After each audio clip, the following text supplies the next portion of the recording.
going to start with Lena Washington from 12 News, followed by Cody Cunningham. Hey, Cam, congratulations on making it to the finals.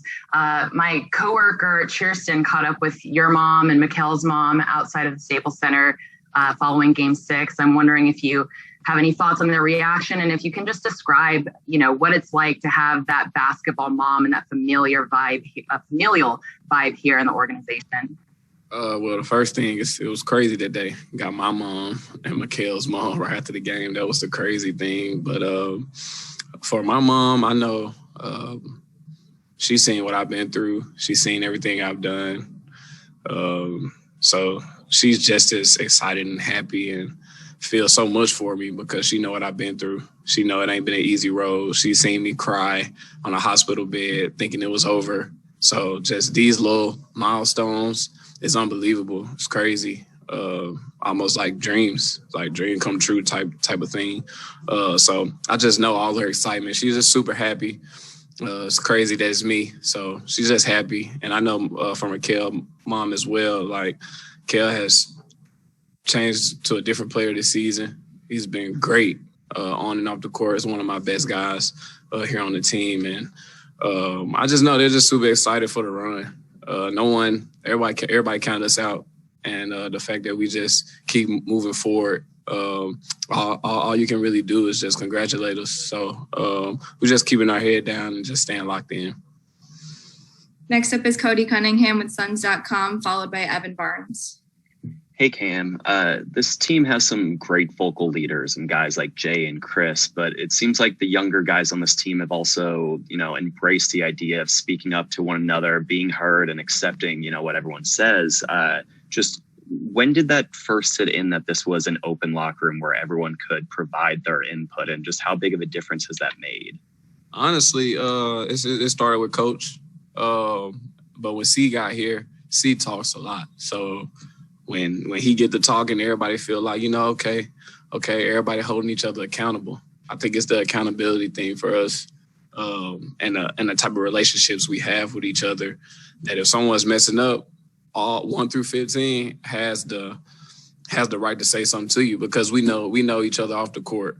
So no one ever takes it the wrong way. And honestly, I feel like that's how we got here. Accountability all the way down the line, being able to take criticism from your teammate. That's one of the biggest things of building a championship organization, a championship team, being able to take criticism from your coworkers. That's huge. And it started with Coach just allowing players to have the floor sometimes before practices and just to see what's on our minds. And the fact we can say stuff to our own teammates, I mean, it makes it much easier. And we just take it out there on the court. Next up is Evan Barnes from Memphis Commercial Appeal, followed by Kevin Zimmerman. Hey, Cam, you mentioned this being a dream come true for you. I know it was about a year ago this time you signed a contract with Phoenix and you're getting ready for the bubble and everything. Just if you could tell yourself a year ago that you would be in the NBA Finals and just kind of adding on to this playoff run, could you have imagined this a year ago when you signed with Phoenix? Absolutely not. To be honest, when I first signed, I just wanted to be able to get some time. I just wanted to be able to get some time in the bubble and try to make someone's roster this season, basically. And I had a pretty good bubble run. I didn't think, all this was going to come about, us making it to the finals. Kind of felt like we was going to be able to make the playoffs. But here, nah, not even a little bit.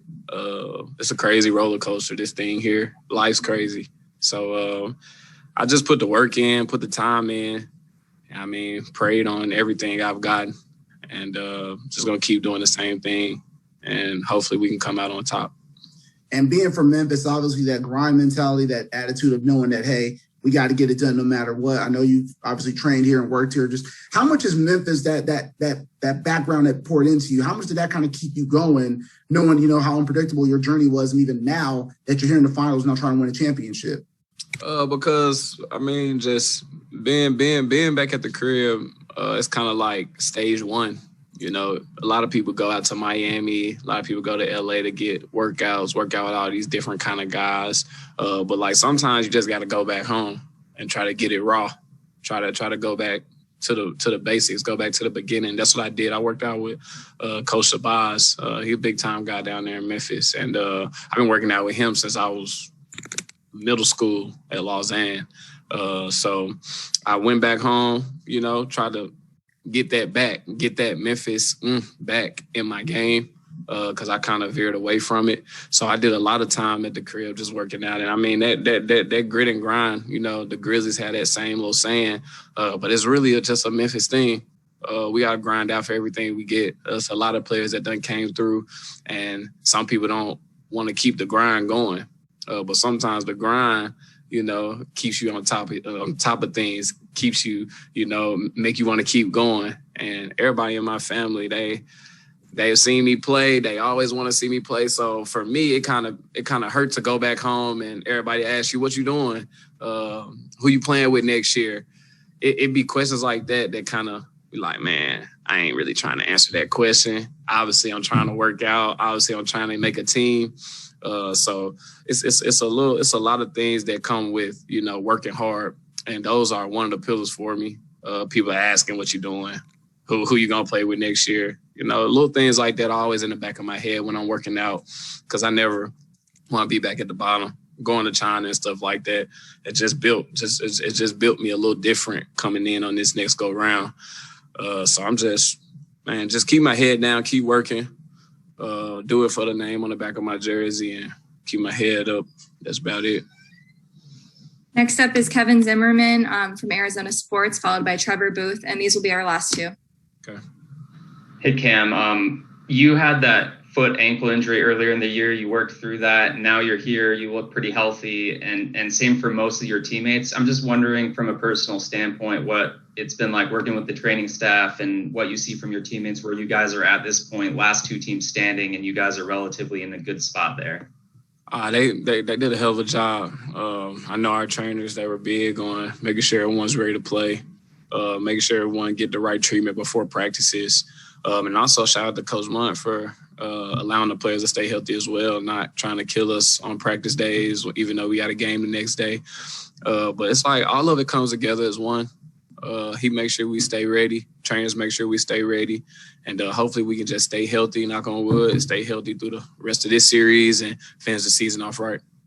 We're actually going to have to cut it here, but thanks for the time, Cam. Cool. Thank you, guys.